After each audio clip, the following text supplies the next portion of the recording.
শীতের সকাল, কনকনে শীত, সাথে হিমেল হাওয়া শীতের তীব্রতা যেন আরো বাড়িয়ে দিয়েছে। সারাদিন এবং রাত উপোস আছেন হযরত আলী রাদিয়াল্লাহু তাআলা আনহুর পরিবার। শীতের হাত থেকে আত্মরক্ষা পাওয়ার জন্য ঘরে তেমন কাপড়ও নেই। ছোট এক টুকরো পশমি কাপড় ছিল, যেটাকে কোনরূপে গলায় ও বুকে জড়িয়ে হযরত আলী রাদিয়াল্লাহু তাআলা আনহু বাইরে বেরোলে। শীতের তীব্রতায় ঠকঠক করে কাঁপছে এবং হাঁটছে, হাঁটে আর ভাবে কোথায় যাবেন, কি করবে।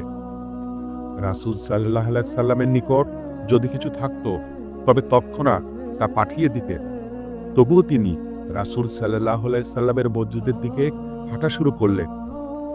এসে দেখেন রাসূল সাল্লাল্লাহু আলাইহি সাল্লামের খেদমতে একদল সাহাবী বসে আছে। এমন সময় হযরত মাসআব ইবনে উমাইরও সেখানে এসে উপস্থিত হলেন।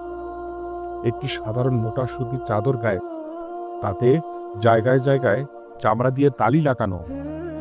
যে যুবক কিছুদিন পূর্বেও রোম এবং পারস্য থেকে আমদানিকৃত রেশমি কাপড় ছাড়া ব্যবহার করত না।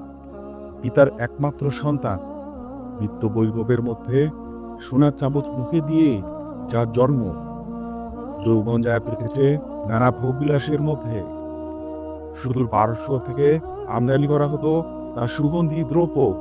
কোথাও রওনা হলে হাজার গজ দূর হতে মানুষ বুঝতে পারত এই রাস্তা দিয়ে মাসআব ইবনে উমাইর রাদিয়াল্লাহু তাআলা আনহু যাচ্ছেন। সেই মাসআব ইবনে উমর রাদিয়াল্লাহু তাআলা আনহুকে আজ এই অবস্থায় দেখে রাসূল সাল্লাল্লাহু আলাইহি সাল্লামও কেঁদে ফেললেন। তার চোখ বেয়ে গড়িয়ে পড়ল অশ্রুধারা। কিন্তু যিনি এত বড় ত্যাগ স্বীকার করে স্বেচ্ছায় এ জীবন বেছে নিলেন, তার মুখে ছড়িয়ে আছে প্রসন্নের হাসি। এই ঘটনা থেকে শিক্ষা হলো, যারা আখিরাতের সাথে জীবনের সম্পর্ক জুড়ে দেয়, তারা এই পৃথিবীতে কঠিন পরীক্ষার মধ্যেই আখিরাতের দিকে অগ্রসর হয়।